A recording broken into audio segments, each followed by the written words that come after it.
report out. Perfect. Thanks, Bernadine. Yeah, we had a great discussion. We were the Barriers and Technology subgroup. We talked about some of the things that we're looking at doing for the report, talking about the various technologies and the impact that they've had on moving the needle here in Minnesota. And we talked about a number of the barriers that we've identified, including many of them that have been highlighted by the COVID pandemic, of course.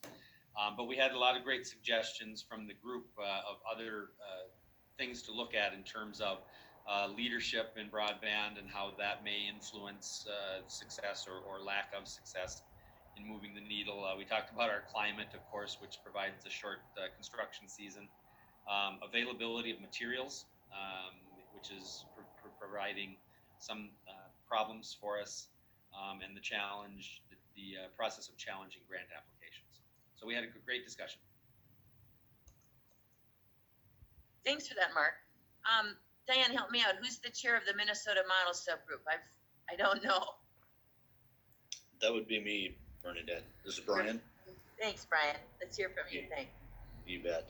We had a great discussion also. We shared some of our committee points that we were looking at, how all the other states across the United States are copying the Minnesota model.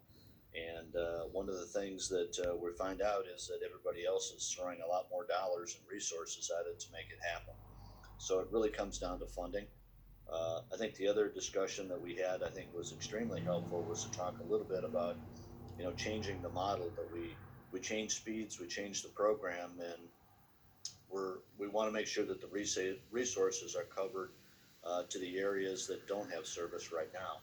And I think kind of a key term that came out is maybe the program is the same today at 25.3, but it's got to be scalable to get to the higher level. So we're not putting in infrastructure that is going to have to be 100% replaced. And I want to thank Anna for that feedback. I think it comes down to the critical part of funding and keeping the program alive. Paul made the comment that we need to finish the job. And we got some challenges with the budget, but we need to make this a priority because it is critical infrastructure, just like water and electricity. So that's kind of a short summary, Bernadette. So thank you. Thank you, Brian.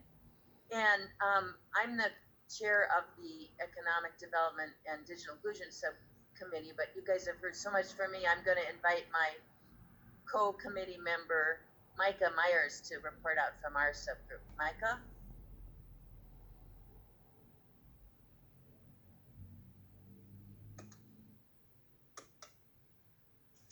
Sorry for that. I was actually dealing with, I've got an issue in the office right now. Our phone system's down. We're doing an upgrade, so we got an issue. So hold on here. Let me pull my notes.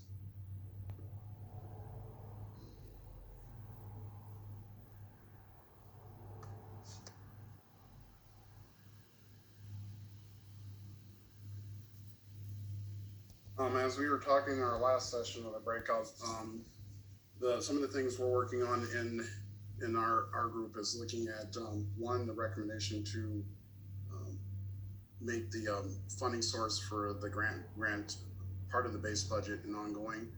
We're also looking for funding for the program budget for D to also work with things sort of like education, helping people understand what broadband is, because that was a question that came up in the last group.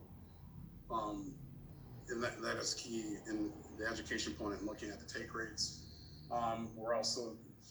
We had looked at making some recommendations along the lines of the speed, as Brian had mentioned, making sure that we look at a long-term strategy on that. We looked at continued funding from like a federal standpoint as well. We're looking at we approached some different funding mechanisms, but it's got to be more than just the state of Minnesota funding. At the legislative would like to look at federal funding to make these efforts continued and sustainable. Apologies.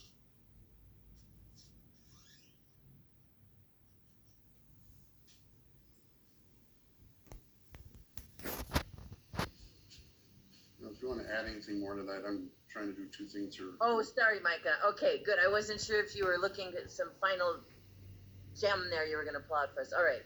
Super. Well, I know I can speak for myself to say as a task force member, it's great to hear input from other participants. Thank you so much, everybody, for that. And just process wise,